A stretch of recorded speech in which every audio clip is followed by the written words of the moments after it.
नमस्कार, मैं आशुतोष अग्निहोत्री।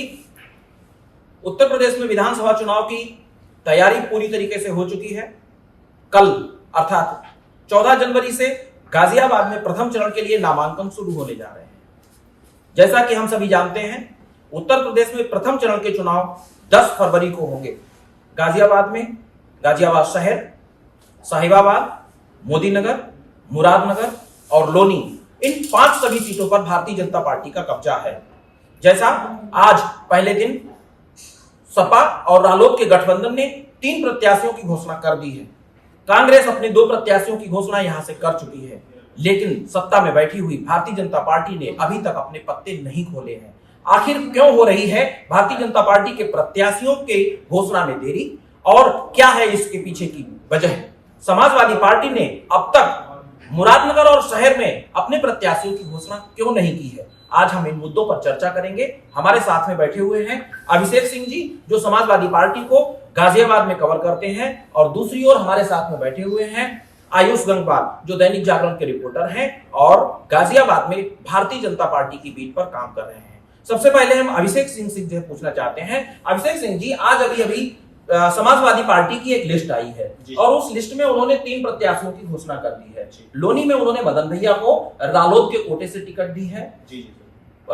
मोदीनगर में उन्होंने सुदेश वर्मा, जो कि पूर्व में विधायक रह चुके हैं, उन्हें भी रालोद के कोटे से टिकट दी है। और साहिबाबाद में अमरपाल शर्मा, जो कि समाजवादी पार्टी के पूर्व विधायक रह चुके हैं, उन्हें उन्होंने यहाँ पर दोबारा मैदान में उतारा है। मैं आपसे पूछना चाह रहा हूँ कि शहर में जो सबसे महत्वपूर्ण है, जो शहर मुख्यालय है, जिला मुख्यालय है, वहां उन्होंने अभी तक समाजवादी पार्टी ने अपने प्रत्याशी की घोषणा क्यों नहीं की, और मुरादनगर को क्यों बचा कर रखा है? आपको क्या लगता है? सर, शहर विधानसभा सीट की बात है। सपा का रिकॉर्ड जो है इस सीट पर कोई वो विशेष रहा नहीं है। यहाँ कभी चुनाव में जीती नहीं है सपा देखना चाहती है कि सामने प्रतिद्वंदी कौन आते हैं। जैसे कि यहाँ पर खुद स्वास्थ्य राज्य मंत्री अतुल गर्ग है, उसके लिए लड़ाई बहुत कठिन है। यहाँ पर जो है, यहाँ से सुशांत गोयल को भाजपा कांग्रेस ने उतार दिया है। सुरेंद्र गोयल के बेटे हैं, पूर्व सांसद थे सुरेंद्र गोयल जी। तो लड़ाई वहां पर दिलचस्प है। देखना यह है, सपा देखना चाहती है कि क्या अतुल गर्ग को ही टिकट मिलता है भाजपा से, उसके बाद अपना प्रत्याशी वहां पर उतारेंगे। रही बात मुरादनगर की, मुरादनगर में भी सर वहां पर रालोद और सपा को लेकर खींचतान चल रही है। रालोद मुरादनगर में अपना प्रत्याशी घोषित करना चाहती है, जबकि वहां सपा से महानगर अध्यक्ष राहुल चौधरी भी टिकट मांग के बैठे हुए हैं। तो वहां और अजीत पाल त्यागी बड़ा फैक्टर है सर वहां पर मुरादनगर पे। अजीत पाल त्यागी को अगर टिकट मिलता है भाजपा के लिए, तो ये उनके लिए अच्छी बात मानी जाती है। इस समय देखना यह है कि वहां से प्रत्याशी कौन उतरते हैं, और इसके बाद ही सपा अपने पत्ते खोलेगी। अजीत पाल बड़ा फैक्टर, आपने बताया मुरादनगर विधानसभा क्षेत्र में अजीत पाल बड़ा फैक्टर। अभिषेक सिंह ये कह रहे हैं कि मुरादनगर विधानसभा क्षेत्र में अजीत पाल त्यागी बड़ा फैक्टर बनने जा रहे हैं। क्यों बड़ा फैक्टर बनने जा रहे हैं? अजीत पाल त्यागी भारतीय जनता पार्टी के सिटिंग विधायक हैं। वो यहाँ से पूरी दमखम के साथ में चुनाव लड़ना चाह रहे हैं। अब तक उनके खिलाफ कहीं भी किसी भी प्रकार का कोई भी विवादित मुद्दा नहीं रहा है। फिर वो बड़ा फैक्टर कौन है और क्यों बनने जा रहे हैं? आप बताइए आयुष गंगवार जी, आपकी नजर में अजीत पाल त्यागी ही बड़ा फैक्टर क्यों बनने जा रहे हैं मुरादनगर विधानसभा क्षेत्र को लेकर? देखिए आशुतोष जी, मुरादनगर विधानसभा सीट पर भाजपा के पास कई दावेदार हैं। भाजपा के कई कद्दावर नेता, ब्रजपाल तेवतिया, नए नेता हैं रुद्र प्रताप सिंह त्यागी, और इन सबसे अलग जो अमरीश त्यागी, जिन्होंने केसी त्यागी के जदयू वाले राष्ट्रीय सचिव हैं, उनके बेटे हैं, और इन्होंने हाल में ही भाजपा ज्वाइन की है। और पहले इसे किसी दल में नहीं थे। राजनीतिक दलों के और राजनीतिक लोगों की ब्रांडिंग के लिए इनकी कंपनियां जो काम करती है, तो उनका भी नाम चल रहा है। अब ऐसे में मुरादनगर विधानसभा बाकी भाजपा के साथ साथ अगर रालोद और सपा को भी दे तो एक बड़ी चर्चा इसलिए इस पर होनी चाहिए, क्योंकि अजीत पाल त्यागी ने अभी तक कुछ नहीं कहा है। भाजपा के संगठन की बात करें तो भाजपा के संगठन का भी यही कहना है कि उनके जो सिटिंग विधायक हैं वही प्राथमिकता पर है।